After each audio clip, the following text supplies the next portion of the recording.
Hi everyone, I'm Tom Hamilton, and today what I want to show you is how we can use OpenShift Virtualization to add additional feature functionality to our virtual machines that is typically reserved for containerized applications. Now, when we're talking about Kubernetes, one of the most advanced features of Kubernetes that gets talked about is service mesh, Istio specifically. And when we think about implementing Istio, we're thinking about 12-factor apps, service-oriented architecture, et cetera. But what I want to demonstrate for you today is how we can take old legacy VMs, put them into OpenShift Virtualization, and just by the fact that they're running on top of the platform, allow those VMs to inherit feature functionality that is typically reserved for, again, those modern, net new developed container applications.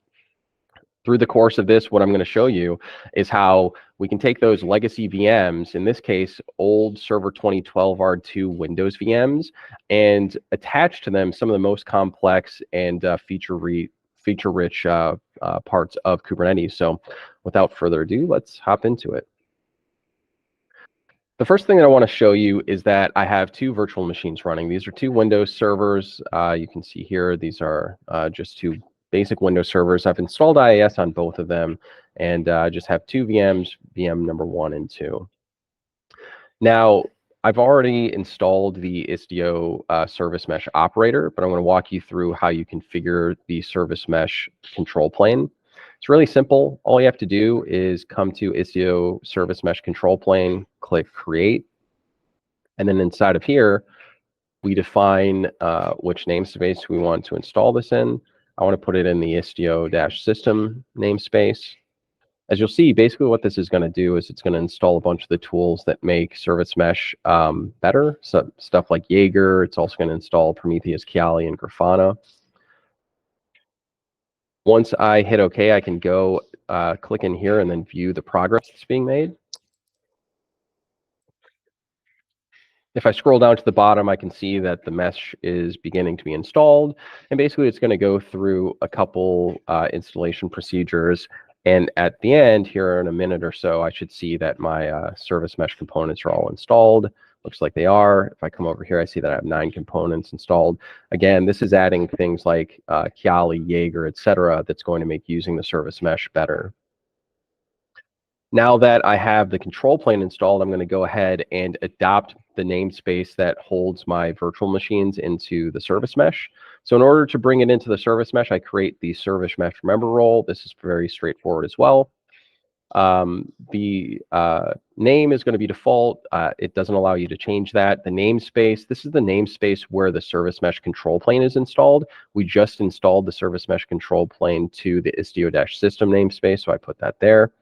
And then the member, this is where you define the name of your namespace. My namespace is called Tommy Test. So I'm just going to put Tommy Test there and click create. Now, if everything goes well, what you should see is that the status now says conditions ready. And so this means that now my virtual machines are part of the service mesh. If I come back to my VM, now it's time for me to add the sidecar. This is going to attach the sidecar proxy to my virtual machines. This allows Istio to do all the traffic shaping magic that I want to have happen. In order to make that work, I need to add an annotation to each VM to attach the sidecar. Now, typically, the way that this would work is that you would just add the annotation to the namespace, and then whenever anything spins up, the resources would just automatically inject the sidecar. With OpenShift Virt, this is one of the rough edges. You have to add the annotation manually. So here, if I come down to the specs section, the template subsection, the annotation section, I'm going to add this annotation. I'll also point out that I've attached the label of app is WinWeb and version is v1 to this virtual machine. Now that that's saved, I'm going to go to VM2 and I'm going to do the exact same thing. Just scroll down here, go to the annotation section. And again, the label that's attached to this virtual machine is app is WinWeb, and then the version is v2 in this case. Now, in order for Istio to route traffic to my application, I will need to create a service. I'm going to go ahead here and create a service. I'm going to call the service WinWeb. The selector is going to be app is WinWeb. And then this is going to be HTTP traffic. The incoming port is going to be 80, and then the target port is also going to be 80. I'm going to click OK. So now if I go to my virtual machines and I restart those virtual machines, and then come back to my service object, then I should see those pods registering with my new service. You'll see now that it says 0 out of 2 pods. That's because the second pod is the Envoy sidecar proxy. We see now it says 2 out of 2, which is what we want to see. This means that both the virtual machine and the sidecar have spun up. Now I'm ready to log into my Kiali proxy, or my Kiali dashboard, and start doing some traffic manipulation.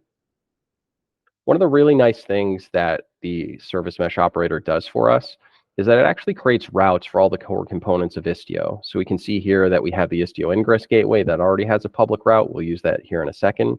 But right now, what I want to do is log into the Kiali route. So this is going to log me into the Kiali dashboard, where I'm going to go ahead and make my configuration changes. The login here is the exact same that I used to log into the cluster. You can also use SSO to sign in here. Now I'm going to go down to workloads, and we see that I have my 2 VMs, VM1, WinWeb 1, and VM2. And then if I go to services, I should also see my WinWeb service, and it has a check mark telling me that the configuration is good. Now, typically, when you get to this point, what you would have to do inside of Istio is you would have to create a virtual service, an ingress gateway, and a destination rule. Wiring these 3 components together can be pretty complicated, especially if you've never done this before. There's going to be a lot of mistakes and a lot of frustration. One of the really nice things about having this Kiali set up is that we can actually just hit this little drop-down box and then go to request routing, and then go to route 2. And you see that it automatically detects my 2 different VMs. These are the 2 VMs that are backing that service. I have selected to evenly distribute the traffic 50-50. And then if I go to my advanced options, go to gateways, click add gateway, it'll actually create a gateway for me. Now that I've got this far, I'll click add route rules. So now I'm going to be doing 50-50 traffic balancing. Some other things that I could add, maybe I wanted to add an HTTP delay or an abort. If I wanted to do some fault injection, I want to demonstrate how the application is going to hold up in the case that connections to it are failing. I can also configure request timeouts here. I can set different policies like requiring TLS, etc. I can also set up circuit breaking. I could here add a connection pool, and from the connection pool, set up outlier detection. Basically, what this would do is it would say that if the service mesh tries to send a connection to a host after one failure, to stop trying to send to that host and send somewhere else. I'm just going to simply set up my 50-50 traffic routing. So I'm going to hit preview. And here are the destination rule, the gateway, and the virtual service YAMLs that I would normally have to create from scratch. I'm going to go ahead and click create.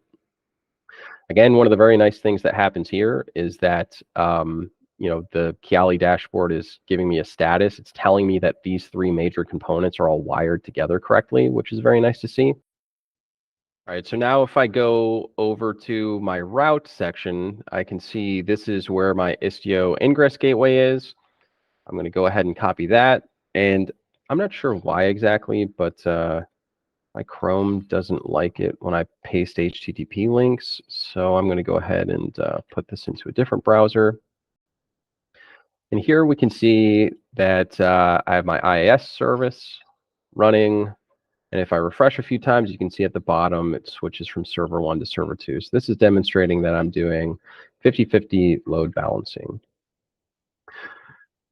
Now, 50-50 load balancing isn't really that exciting, but what I want to show you next is, because we've got this application inside of the service mesh, and because we're visualizing it through Kiali, we can go to this graph section.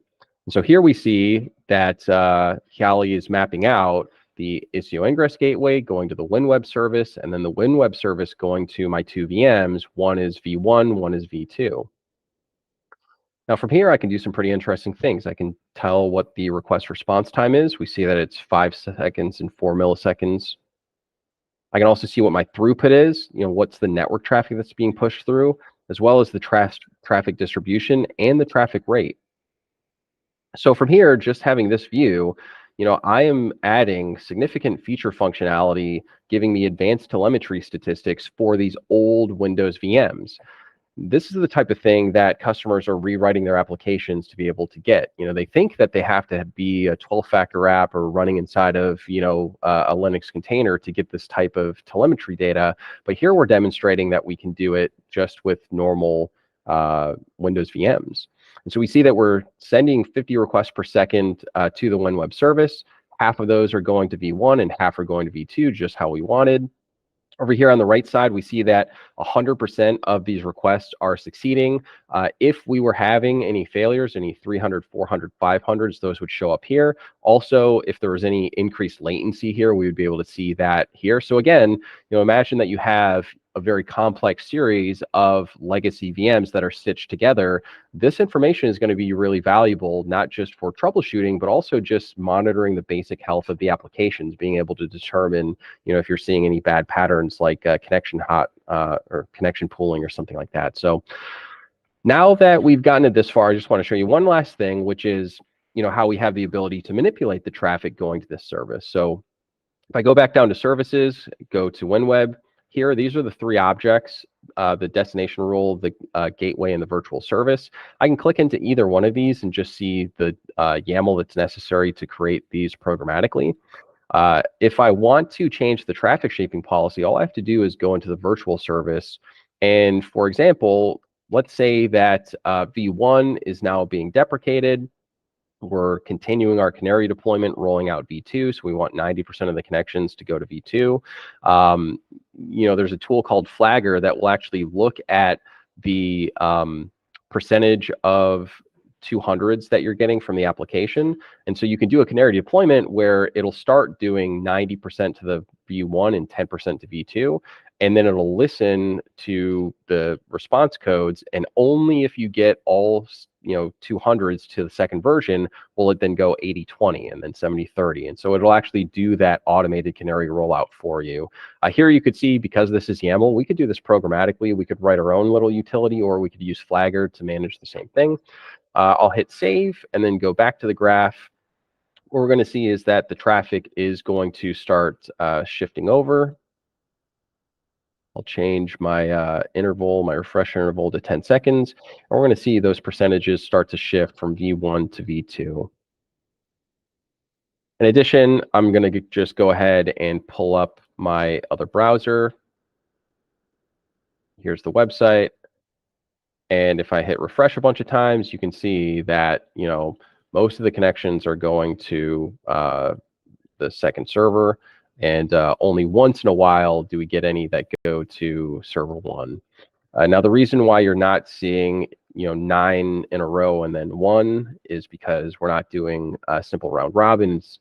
Being more intelligent than that, Istio will look at the load of the other services, how many connections are already established. But if we wanted to, we could switch it to simple round robin. Then we would see 9 sequential connections go to server 2, and then only 1 go to server 1. So that is the end of the demo. I hope that this has been beneficial. Again, what we want to hammer home is that OpenShift virtualization isn't about trying to run legacy VMs in a legacy way.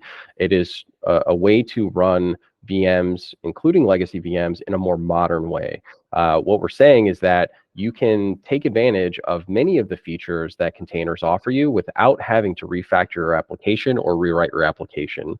And my thoughts are that if a customer is able to get 60, 70% of the feature functionality of a containerized app, specifically the stuff that I've shown you here with Service Mesh, but if they can get that feature functionality without any of the headache and lift necessary to refactor their application, I think in many cases they're going to take that deal. So I hope that this has been helpful, and see you on the other side.